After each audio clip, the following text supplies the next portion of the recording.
Selamat pagi anak-anak, apa kabarnya? Semoga kalian dalam keadaan sehat-sehat. Hari ini kita akan belajar tema 6, panas dan perpindahannya. Masuk ke dalam subtema 2, perpindahan kalor di sekitar kita pada pembelajaran kelima. Sudah mulai dan siap untuk belajar? Yuk kita mulai. Coba perhatikan gambar ini. Ada gambar beberapa anak pramuka yang sedang berkemah. Pernahkah anak-anak berkemah? Berkemah itu sangat menyenangkan, apalagi saat malam hari. Kenapa? Nah, saat malam hari, biasanya anak-anak yang berkemah itu akan menyalakan api unggun, ya, karena malam hari sangat dingin. Tubuh kita membutuhkan kehangatan. Jadi untuk itu biasanya anak-anak pramuka pasti akan menyalakan api unggun, ya, supaya tubuh kita terasa hangat. Ya, seperti kalian lihat pada gambar, anak-anak ini merasa senang berada dekat api unggun karena ini hal yang sangat menyenangkan karena ketika berada di saat api unggun, ya, ada kita anak-anak pramuka biasanya ada obrolan, ada games, saling bernyanyi satu dengan yang lainnya.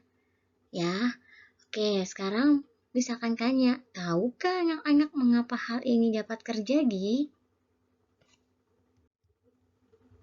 Tubuh kita terasa hangat dekat api unggun karena adanya perpindahan panas secara radiasi.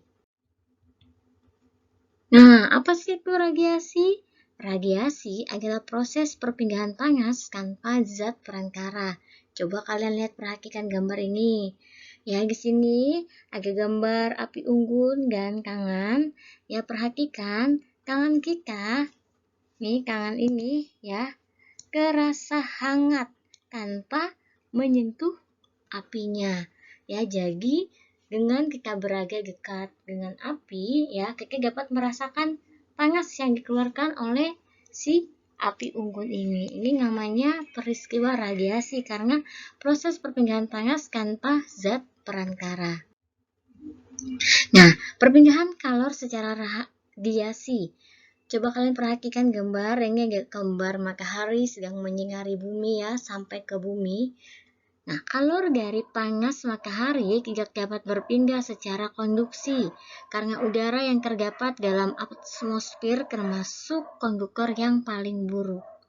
Nah, kalor dari matahari pun tidak dapat menghantar panas secara konveksi karena antara matahari dan bumi terdapat ruang hampa yang tidak dapat menghantarkan kalor. Jadi, kalor dari matahari merambat ke bumi tanpa melalui zat perantara. Nah, hal ini juga bisa ketika dilakukan, ya, dengan bantuan panas matahari ini, peristiwa radiasi seperti misalnya menjemur pakaian, ya, kemudian apalagi kemudian menjemur ikan asin atau menjemur kerupuk, ya, itu pakaian yang dijemur itu menjadi kering, makanan yang dijemur seperti ikan asin atau kerupuk itu juga dapat menjadi kering. Nah, keuntungan dan kerugian perpindahan kalor dalam kehidupan sehari-hari. Coba kalian anak-anak perhatikan tabel di bawah ini, ya. Di sini ada perpindahan kalor secara konduksi. Contohnya, misalnya di sini misalnya tulis memasak air menggunakan panci aluminium. Keuntungannya air lebih cepat mendidih. Kemudian kerugiannya logam aluminium lebih cepat panas sehingga berbahaya jika disentuh langsung, ya. Nah, antisipasinya, ya, yang dapat kita lakukan. Nah, memegang gagang yang telah dilapisi oleh bahan isolator seperti ebonit. Kemudian menggunakan sarung tangan atau kain untuk memindahkan panci dari kompor, ya, supaya tangan kita tidak terkena panas. Kemudian keuntungan dan kerugian perpindahan kalor dalam kehidupan sehari-hari dalam peristiwa konveksi. Contohnya adanya aliran air saat mendidih. Keuntungannya air lebih cepat panas karena aliran air yang panas berasal dari dasar wadah yang menyebar ke seluruh bagian besar wadah.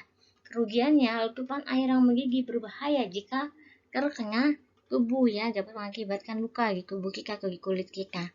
Antisipasinya ketika air mendidih ya, kita memasak air dan air mendidih, dapat dilakukan antisipasi supaya letupan air tidak terkena tubuh menggunakan tutup panci saat memasak air.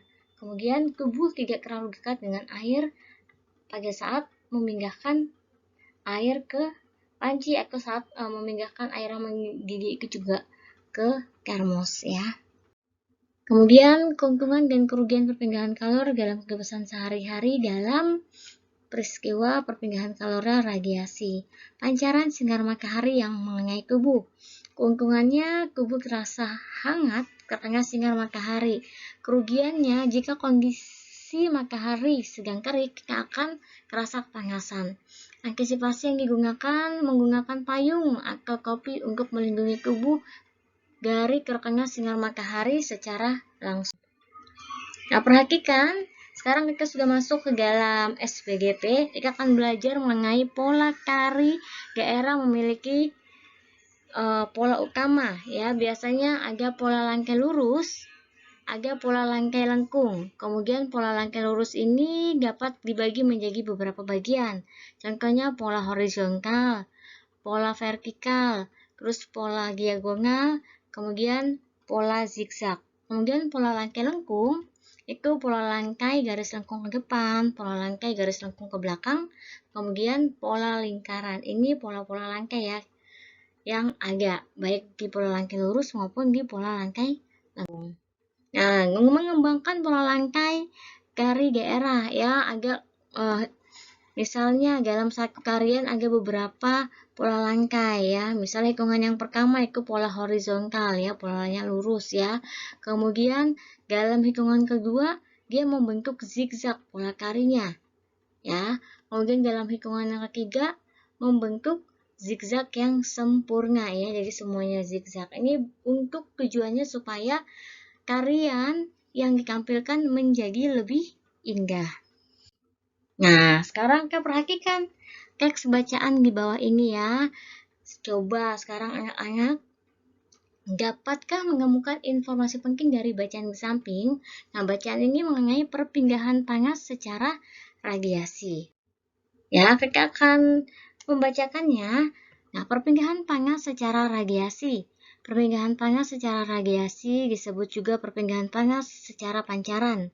Perpindahan panas secara radiasi merupakan salah satu proses perpindahan panas yang terjadi dengan adanya pancaran panas yang biasa disertai cahaya.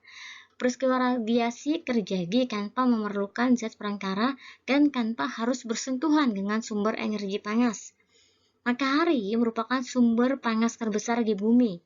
Panas matahari dipancarkan dan mengalir ke segala arah dalam bentuk gelombang elektromagnetik yang dapat melewati ruang hampa. Dengan adanya pancaran panas matahari secara radiasi, makhluk hidup di bumi dapat merasakan panas matahari. Contoh lain perpindahan panas secara radiasi dapat dirasakan dalam keseharian seperti menjemur pakaian ya, kemudian di bawah. Selain itu, hangatnya tubuh saat berada di dekat api unggun juga merupakan contoh peristiwa radiasi. Kita akan mencari informasi penting dari teks ini. Yang pertama harus kita tulis dulu pertama judulnya. Judulnya adalah perpindahan panas secara radiasi. Coba kita lihat informasi penting dari paragraf pertama itu apa? Ya, betul. Radiasi adalah perpindahan panas secara perpindahan panas ya, secara pancaran tanpa zat perantara. Oke, sekarang yang di paragraf kedua kita perhatikan.